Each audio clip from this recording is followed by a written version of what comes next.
काले बादलों से घिरी एक डरावनी रात।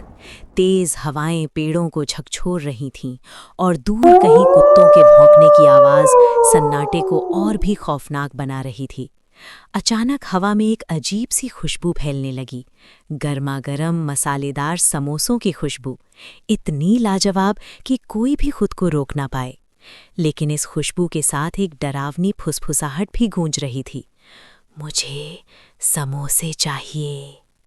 गांव के लोग अपने अपने घरों में दरवाजे बंद करके सहमे हुए बैठे थे, क्योंकि उन्हें पता था ये कोई आम खुशबू नहीं बल्कि समोसे वाली चुड़ैल की वापसी का संकेत है। गांव के बाहर घने जंगल के किनारे एक पुरानी टूटी फूटी दुकान थी, जहां कभी एक बूढ़ा हलवाई अपने स्वादिष्ट समोसों के लिए मशहूर था।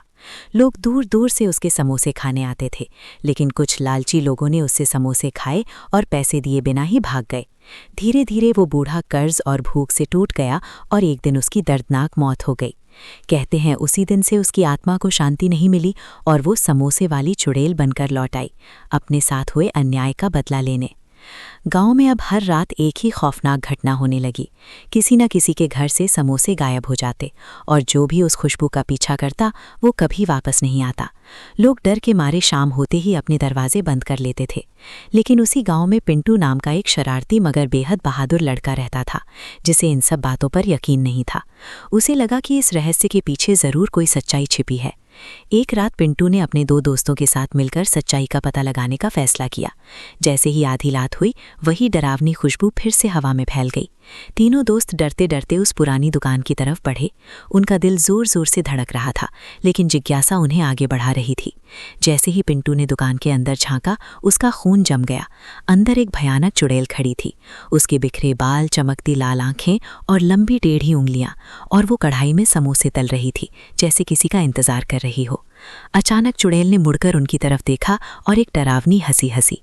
हा हा हा, कौन है जो मेरे समोसे चुराने आया है? उसकी आवाज़ इतनी डरावनी थी कि पिंटू के दोस्त वहीं से भाग गए, लेकिन पिंटू ने हिम्मत नहीं हारी। उसने कांपती आवाज़ में कहा, हम चोर नहीं हैं, हम सच्चाई जानने आए हैं। ये सुनकर चुड़ैल गुस्से से आग बबूला हो गई और हवा में उड़ते हुए पिंटू की तरफ बढ़ी। सारे इंसान झूठे होते हैं, तुम सबने मुझे धोखा दिया है, अब तुम भी नहीं बचोगे। चुड़ैल ने अपनी जादुई हाथ से पिंटू को जकड़ने की कोशिश की, लेकिन पिंटू ने तुरंत अपनी सूझबूझ दिखाई। उसने पास रखी पानी की बड़ी बाल्टी उठाई और पूरी ताकत से कढ़ाई पर फेंक दी। जैसे ही पानी उबलते तेल में गिरा, तेज धुआं उठा और आग बुझ गई।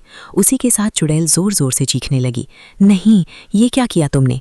उसकी ताकत धीरे धीरे कम होने लगी और उसका डरावना शरीर धुएं में बदलने लगा।